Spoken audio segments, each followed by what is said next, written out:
Hey, everybody, welcome to the Struggling Hunters. We're working hard on bringing you guys our successes and our struggles. I'm Eric, Go and we are the struggling hunters. Struggling hunters. I Hunters wa- struggle. the hunters who struggle. The Anyway, here we go with another messed up intro. Um, uh, but anyways, yeah. So tonight, just kind of getting straight into it. Tonight we're gonna be kind of going over our upcoming hunts for the year, and mostly kind of focusing on Joe's. He's had more time to a little more time anyway to focus in on what he was planning on doing for his hunts, and I'll cut in every once in a while, maybe ask some questions or throw in a few things. Going to go over uh, pretty much our upcoming hunts for mostly Utah and maybe a little bit of Colorado, and go from there. So, Joe, do you want to take it away with? I Yeah, guess it'd be spring turkey that you're looking at first. yeah. We've dropped the ball as far as talking about the first limited entry turkey hunt here in Utah. I put in for it the closing date to put in for the draw was the 28th of December. Um, I put in for it, but I didn't draw. I was unsuccessful. But all that gave you was kind of an earlier season to hunt. So before everyone got a turkey tag and was able to go out, and that was April 10th through April 29th Oh, was okay. that limited entry turkey tag. But on the plus side, I still have just the general season turkey hunt, and that opens up May 3rd and through the 31st is the ending. But also, to keep in mind, if you have any youth is anybody under 18, that they get an earlier hunt as well. Hmm. It, and they sorry, I'm stuttering tonight. But their hunt opens up April 30th, and it goes through May 2nd. So they kind of get a little bit earlier of a hunt. And so that's what's coming up this spring. What I'm planning on doing some hunting for, getting ready for the turkey season. I actually found I should have brought it on the video, but I found my little box call that I've had since high school. Um, that it's a hunter's specialties box call, and it still works. I thought I broke it. I must have had another one, but I remember moving a couple years ago and coming across a box call that was in pieces and stuff. But that must have been some other one. But this one that I found was one that I've had since high school. Oh, Um, nice. and I believe my mom bought it for me for like my birthday or Christmas one year. But so then after that, so that's what as far as turkey goes. I mean, you have like other upland game stuff that you can. Well, I guess nothing really until September, but you still got some upland game going on now as far as birds go. But I haven't really gotten into upland game hunting too much. But then we'll jump into the deer and elk. Um, so here in Utah, you gotta there's usually sometimes there's leftover elk tags that you can buy after the draw for the rifle. But with I don't know, like with COVID this last year, they actually sold out months before the season opened, and that was the first time that like they sold out that early.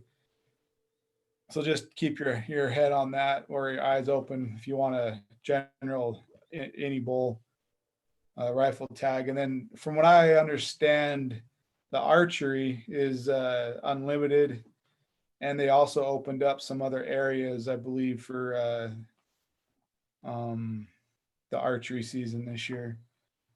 Or no, they're handing out more tags for, yeah. So they opened up some other areas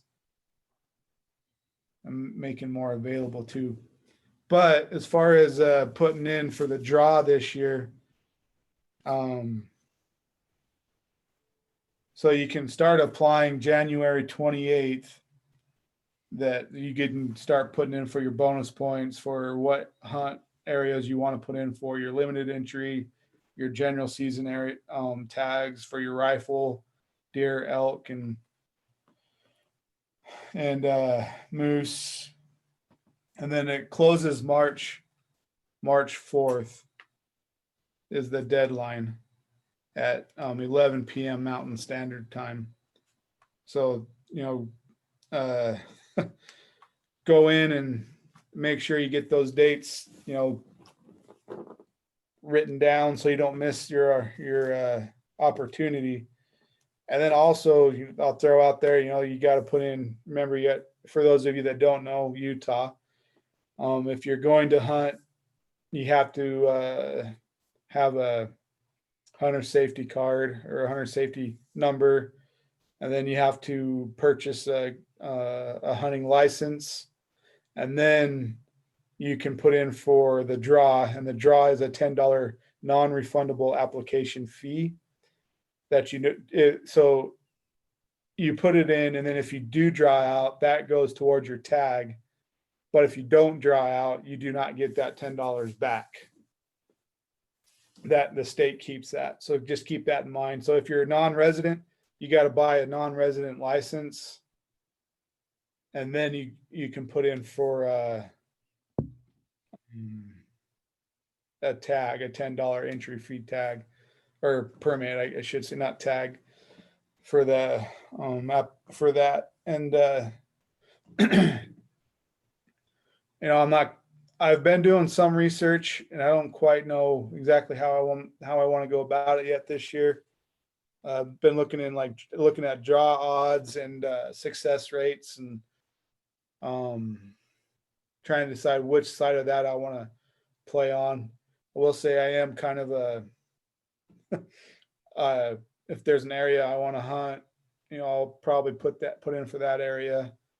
But I haven't quite got my areas chosen yet to where I want to put in for. I will be putting in for my general season archery deer, putting in for my general season any bull tag, archery tag, and then putting in for my limited entry deer, my limited entry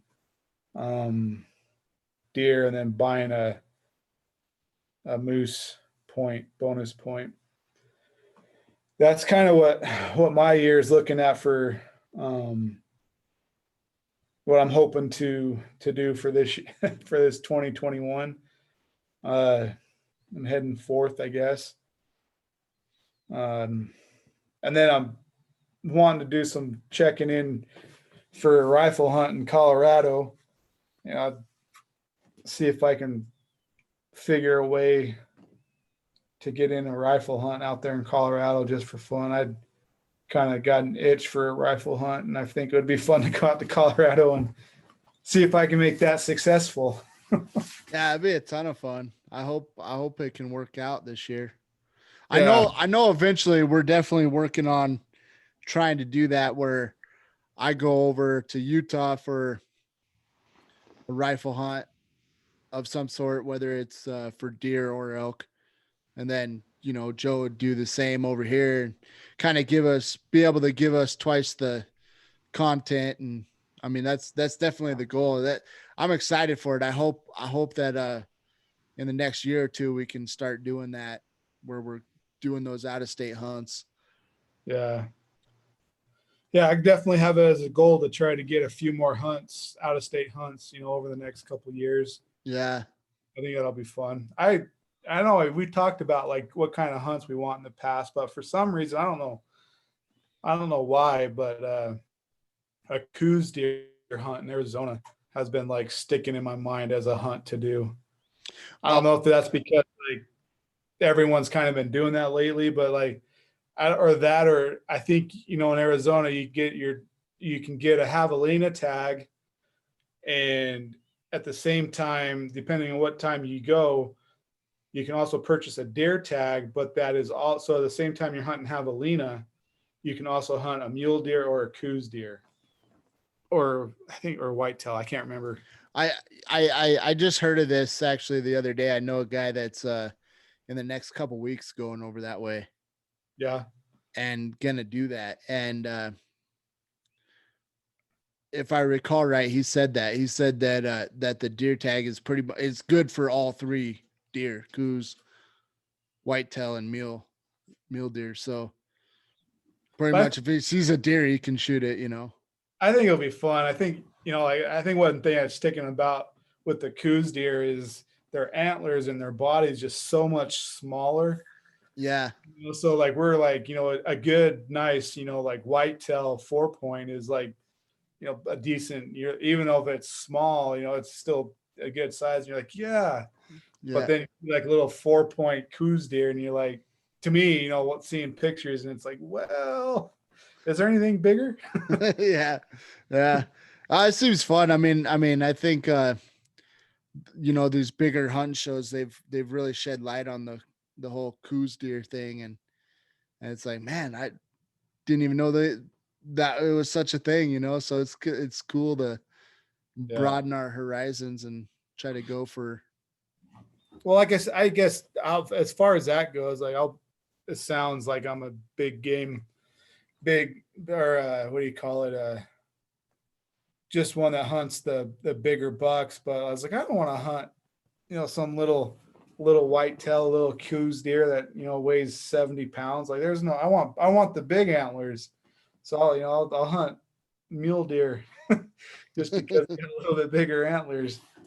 But you know, I was just, like I said, not totally changed subjects on planning for hunts in years to come, but yeah, but getting ready to start getting prepped for this year. And for me, that's going to be start getting out with a bow and start doing some archery shooting again and getting ready. Yeah, definitely. Definitely. Yeah, so weird. So I'm trying to actively I'm being real professional right now and actively trying to look for the 2021 regs online.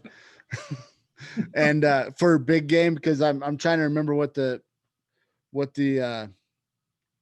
opening day for first draw is.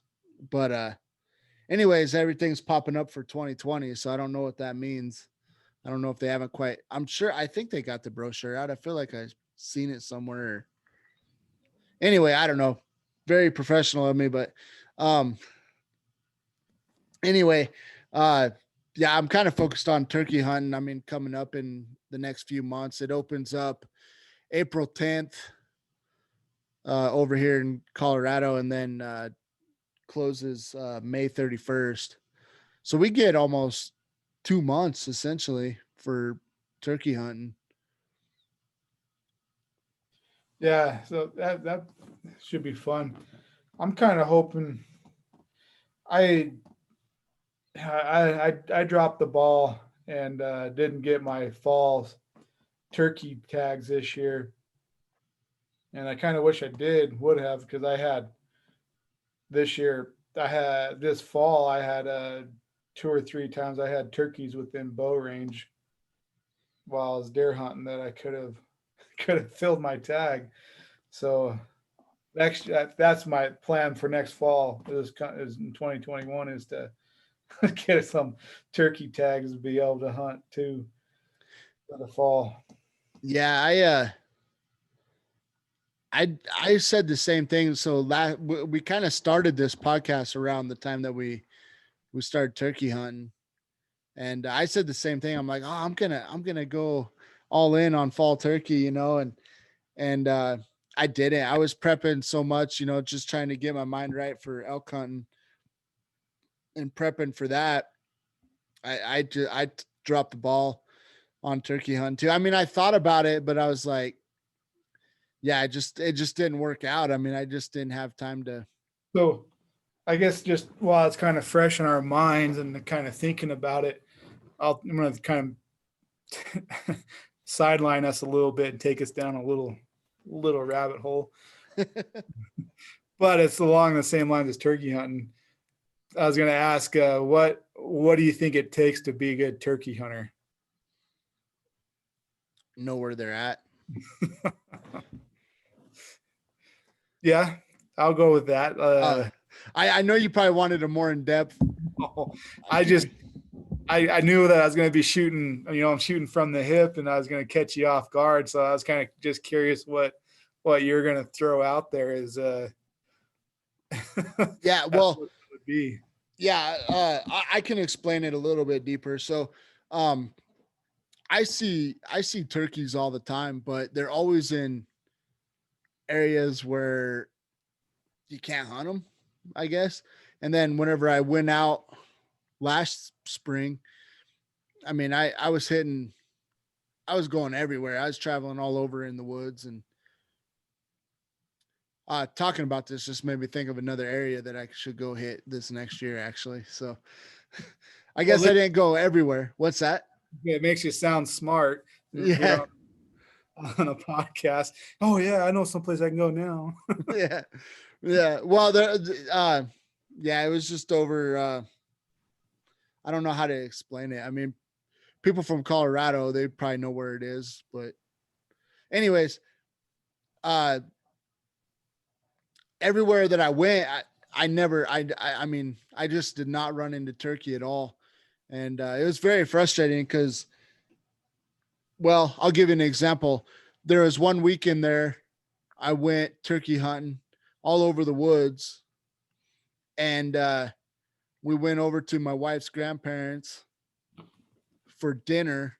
And on the way to her grandparents out in this field, there was about 4 or 5 turkeys running around right there, but obviously it was in a residential area. So, and I didn't have my gun either, but I'm like, here I am traveling all over the mountains trying to find a turkey. And there's, a few, a little group of them right there. So, it was a little frustrating. And, but yeah, that's been my biggest challenge, is just trying to find like a good area where they're at. Everywhere I see them, it's either like private land or well, I mean, yeah, mainly just private land or residential areas where you can't really shoot them anyway. Right. So, trying to find them on public land has kind of been a challenge. I'm probably just going to all the wrong spots, obviously, but it's been a bit of a challenge to try to find those. So that's definitely the biggest thing. I think in the spring when they're gobbling. Oh yeah, I took a video out where I was on private land, but I was gobbling to some turkeys. I don't know if I didn't. I don't think I shared it on anything, but I think I sent it to you. Yeah, you sent it to me. And I had them gobbling back, and I was just right off the road messing around, just seeing if I could get them to talk back to me, and they were going to town. And but like I said, I was in a place where I couldn't shoot them, um, so yeah, I think whenever like in the spring, like the gobbling, real turkey hunters are probably gonna get mad at me for saying all this, but I mean, I think like whenever they're gobbling and ready to go, it's not as you just got to be where they're at. If you're if you can get where they're at, your success rate. Isn't that the story? Isn't that the story how we're hunting? You just got to be where they're at. Like we said that about elk hunting. We said that about deer hunting. Saying that about turkey hunting. You just got to be where they're at. Yeah, it's kind of a good point. But yeah, so I'll go ahead and take it like on my side of it. I actually got to have the experience of like tripping over turkeys during the rifle hunt with my sister, and then during the extended archery hunt here and it's been kind of interesting. You know, me and my sister are out in one spot, and we changed locations and didn't really have enough time to get any place um to hike into, so we kind of sat in the truck and watched this big field. And we decided to drive the road just as it was getting dark, and we hopped out of the truck to resituate some stuff, and we looked down and like, oh, there's a turkey track. No way. Yeah. And we're like, holy cow, that's awesome. And my little sister is kind of big excited about hunting turkeys now. Or before this spring, she got a turkey this spring, and ever since then she's got turkey fever. And so she was kind of flipping out, and we start driving down the road and start seeing these little things ducking behind the sagebrush and like running.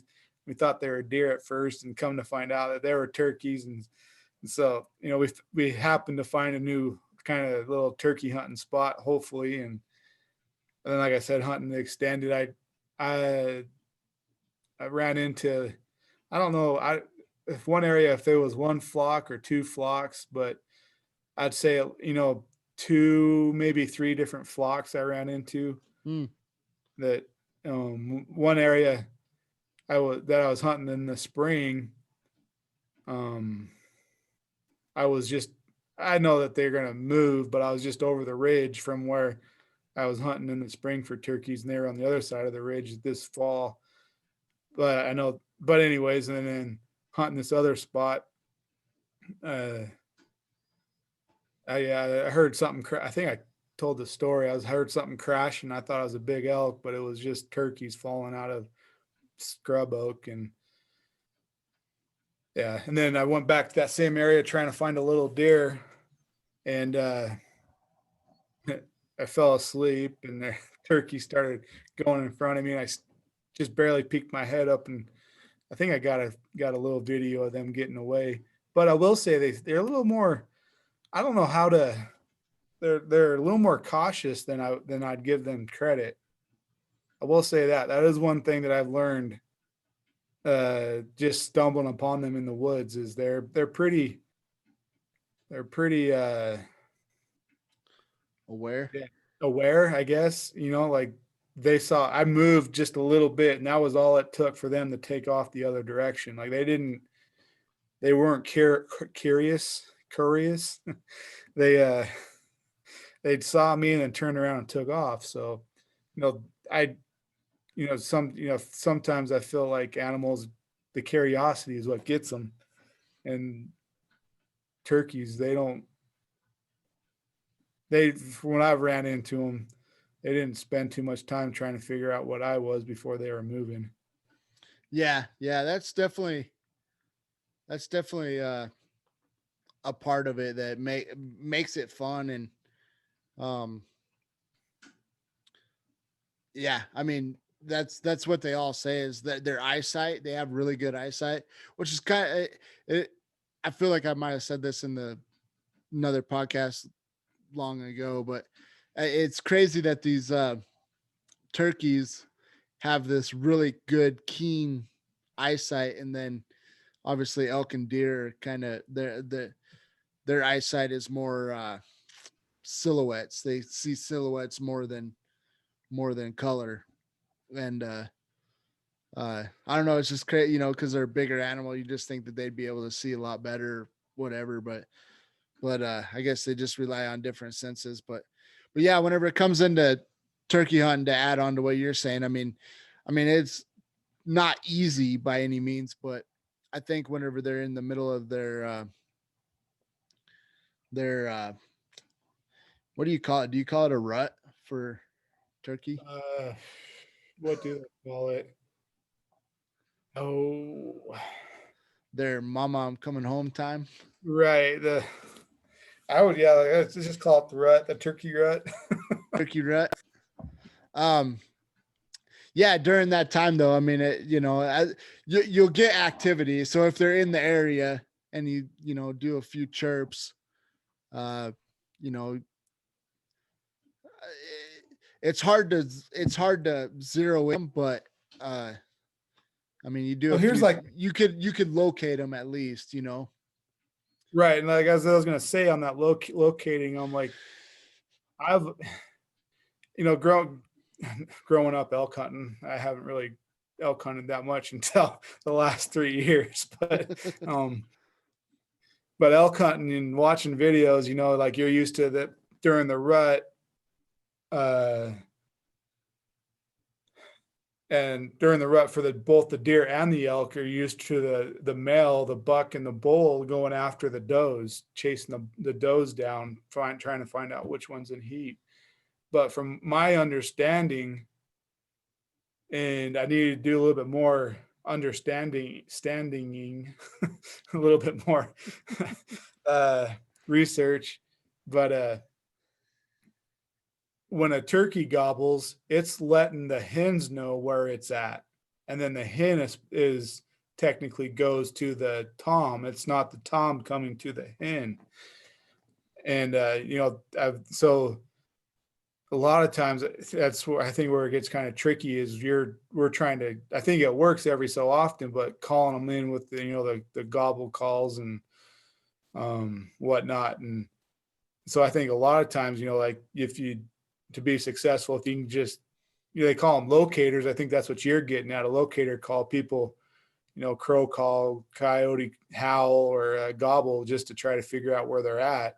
Mm-hmm. But as I've thought about that and seen how cautious the turkeys are, like you got to be on your game if you plan on trying to sneak in on a turkey like you would an elk, or a deer, which you're still going to be cautious, but at least on those situations, I think the deer and the elk are more moving in, trying to, at least a bull, trying to fight whoever's making the bugling noise, where the tom gobbles and is waiting for the hen to come find him.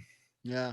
If I understand it all right, like I said, I still got a lot of learning to do on turkey hunting, but that's kind of my basic understanding of turkey hunting. Yeah. Speaking of that, you got me thinking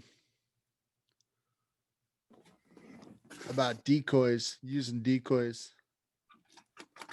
But I'm kind of just getting into turkey hunting myself too. I mean, I never really done too much of it before.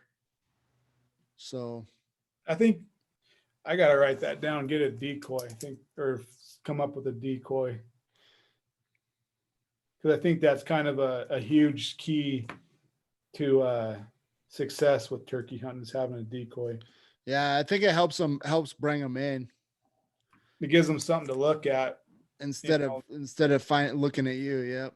yeah, Yeah, but I mean, I don't know. I had a lot of fun last year doing it, and I'm excited for this next year. It's definitely one of those things that, uh, you know, after your elk hunt and your deer hunts and everything, just to have that extra little something to pursue and knock off the itch, if you will. yeah, Um, I had a lot of fun doing it last year. I never, I never gave turkey hunting much of a chance. You know what? This kind of opens up some.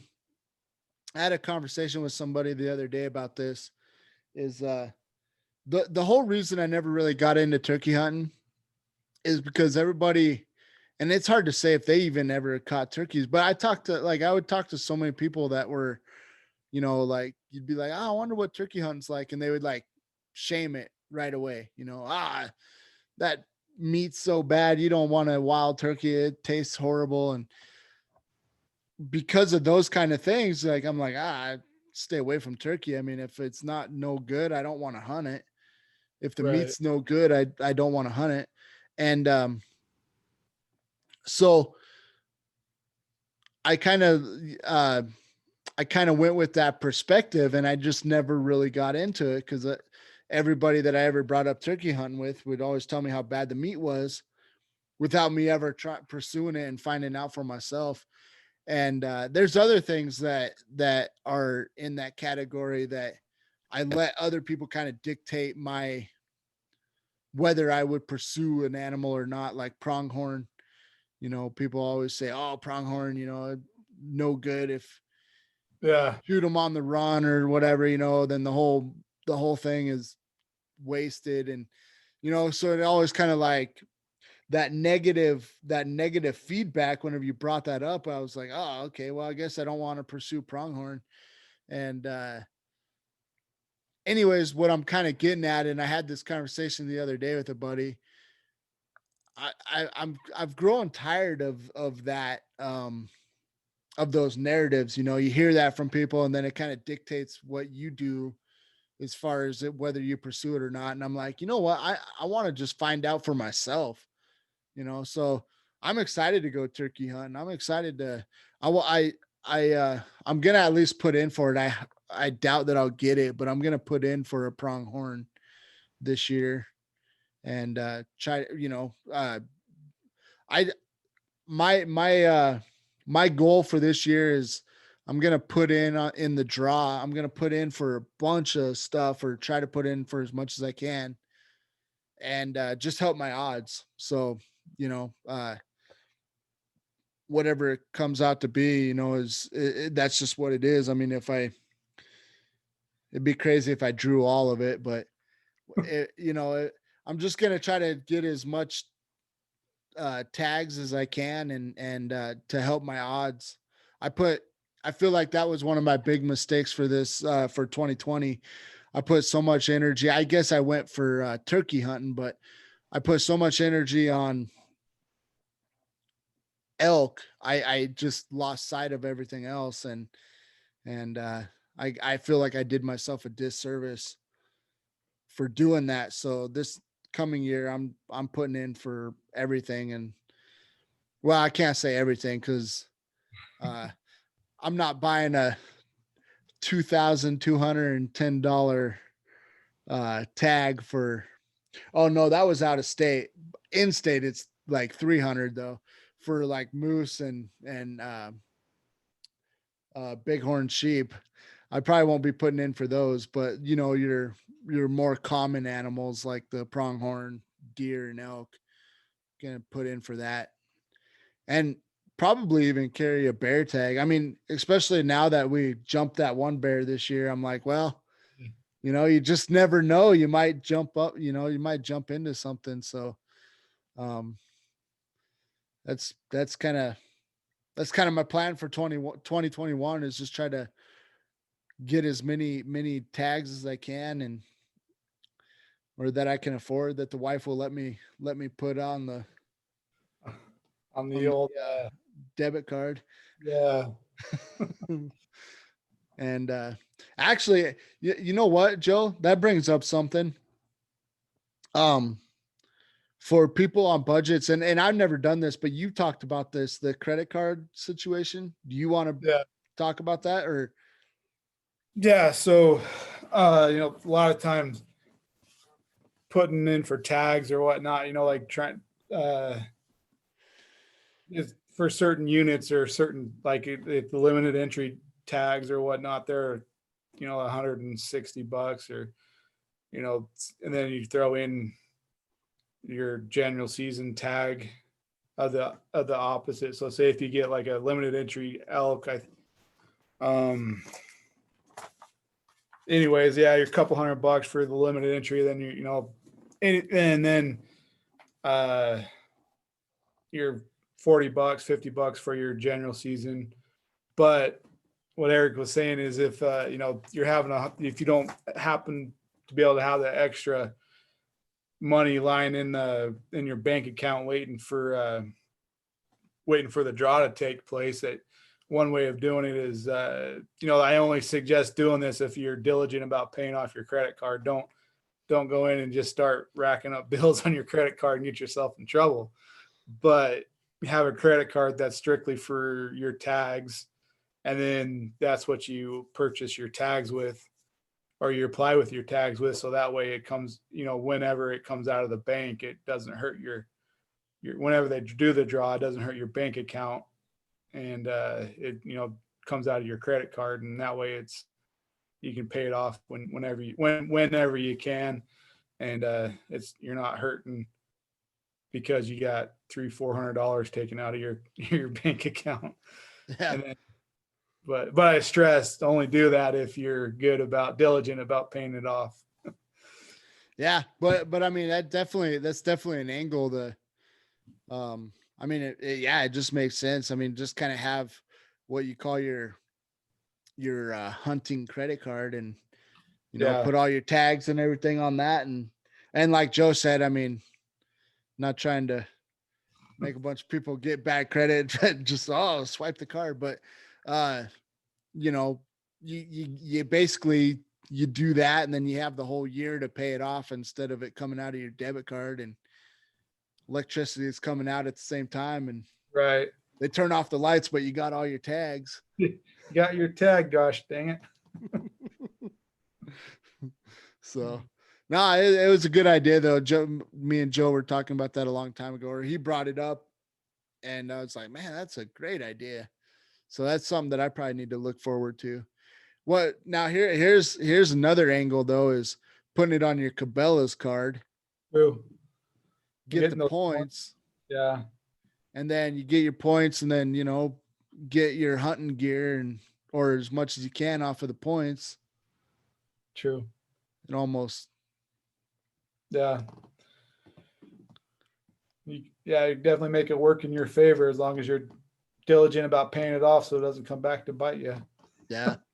That's like I said, I don't want anyone getting in trouble, but being diligent about paying it off, you can definitely make yourself, a little I don't even know what you'd call that, a little honey hole for yourself to get gear with, earning enough points on your Cabela's card to buy a backpack or a pair of boots or whatever it is you're trying to get for the next season.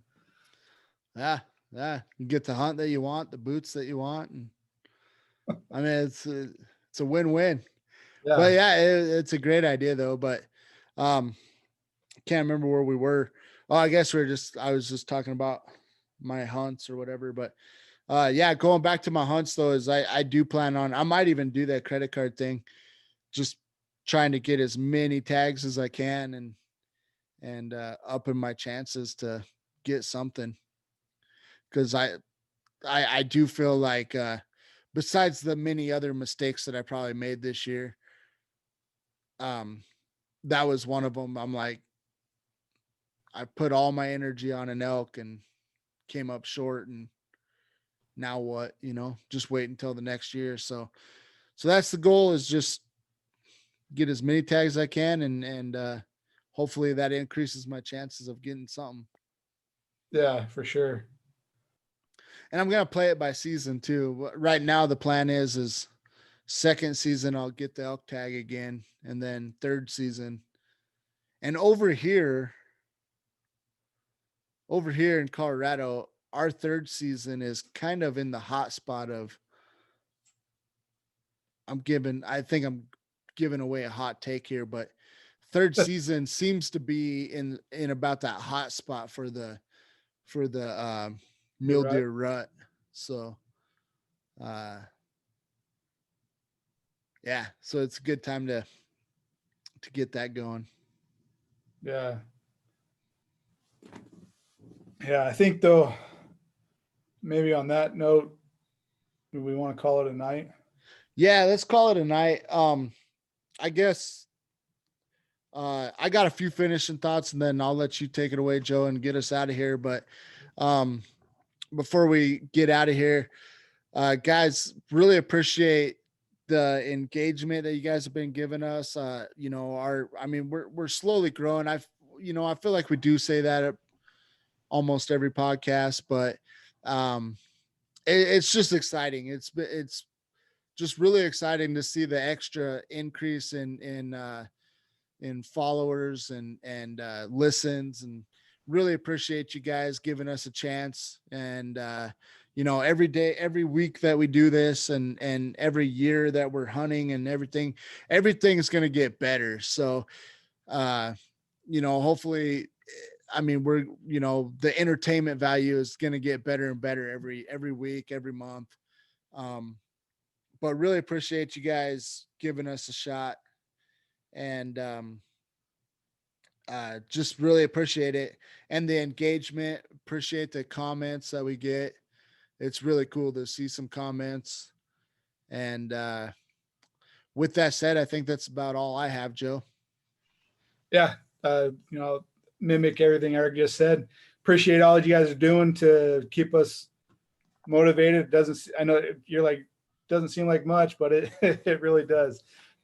Hit that like button, hit that subscribe button, free to you, and brings us excitement. But again, we'll catch you guys on the flip side, and start prepping for this 2021 season. Make it your best prep season, and then into your most memorable season of 2021. And with that, we'll catch you guys later. Later, guys.